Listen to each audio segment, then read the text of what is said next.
Hello everybody, this is just a quick video. If you're wondering why I'm still dressed like this, I've just literally got in from work.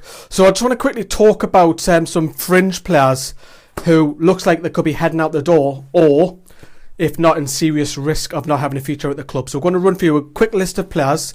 There's no fancy graphics on this one because I thought I'll just quickly get a quick video out there for you tonight. So let's talk about some players then. Haris Vukic, who's currently on loan, he's on trial, I beg your pardon, at FC 20 at the moment. A 24-year-old out of contract in the summer. His days are numbered at the club, aren't they? Shame he's never really kicked on. Now, Sean Longstaff, who follows us on Twitter, he's only 19, out of contract surprisingly in the summer. Got 10 goals up until January for the under-23s from midfield. It's absolutely magnificent. Scored for Kilmarnock. He's out on loan in Kilmarnock at the moment. Surely the club have got to offer him a contract. Surely. You cannot let a goal-scoring talent go. Yes, we might get a compensation because he's under the age of 23, but get him signed on a new contract. Sami Amiobi, who's 25 in May, out of contract in the summer. Another one, he's heading out the door. He's got no future at the club. We will not be signing him on a permanent, an extension, sorry. Curtis Good, 24, just 1 year left on his contract. He's been at the club for 5 years now. He's got an Australian cap as well. Curtis Good's kind of sitting around the reserves. He's 24. Peter Beardsley's already said he's too good at this level. What we're going to do with Curtis Good, do we loan him out for a season to another club and just let him run down his contract? Do we give him a free transfer, or do we try and push him toward the first team? Is he really ready for the Premier League? Is he better than what we've got? Doubts about that.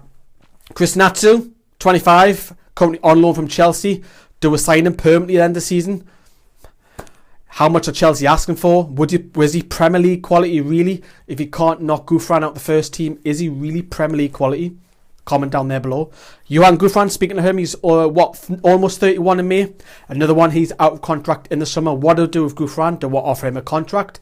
Do we let him go? Again, is Gouffran really Premier League quality? Or is he a good squad player to have in the reserves, maybe come on the bench at odd occasion, Vernon Anita, another one who's out of contract. He's 28 next month. For me, I think Vernon Anita has got the best chance out of all these players, minus Longstaff. I think out of the senior players, Vernon Anita has got the better chance of having a better term. He's made the right back his own. He looks so much better right back. He can also fill in at defence midfield. We've also played right midfield, although he's not very great in right midfield. He's also played left back for Ajax before. So for me, Vernon Anita has got the better chance out of all of them because he's got versatility and he's got a bit of younger years on him. So he's another one. Now, players who are out on loan at the moment, you've got to look at Tim Krul, who's only got a year left. Siem de Jong, who's hitting a bit of form. Henri Savé. Emmanuel Riviere, who's only scored 1 goal in 3 years. Florent Thauvin, who's a French international, was almost a French international, he's in the French side.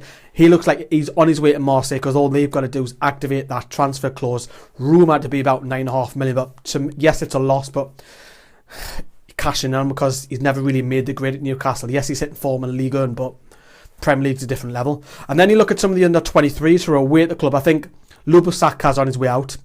Unfortunately, the centre-back who's out on loan. I think his contract running out. What do we do with him? I think his future is away from the club. I think he's made the most record ever in Newcastle for the under-23 appearances, or under-21s what it used to be. And then you look at some of the other players who are out on loan at the moment, you think, these guys have got futures at the club, surely, whether they're squad players next year or whether they're loaned out again. You've got to look at the likes of Carl Roberts, Alex Gilliard. Those two futures need to be resolved. Ivan Toney's another one. He had a great weekend. Macaulay Gillespie, who's doing really well at Carlisle. What do we do with him? And then you look at players who you think, yeah, these guys can push on to be squad members, perhaps. The likes of Kevin Mbappe, who's doing well in Switzerland. Freddie Woodman, who's now obviously doing well at Kilmarnock. Adam Armstrong at Barnsley. What do we do with him? Do we integrate him into the first squad, make him a squad member?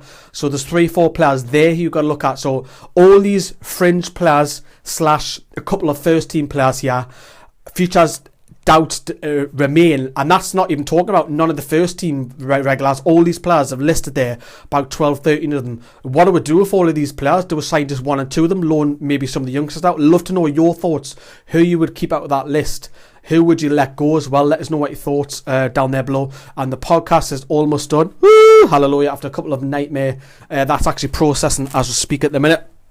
To 72%, so it'll be done for the morrow phase. Thank you very much for watching. Thanks for being patient, and we'll see you later.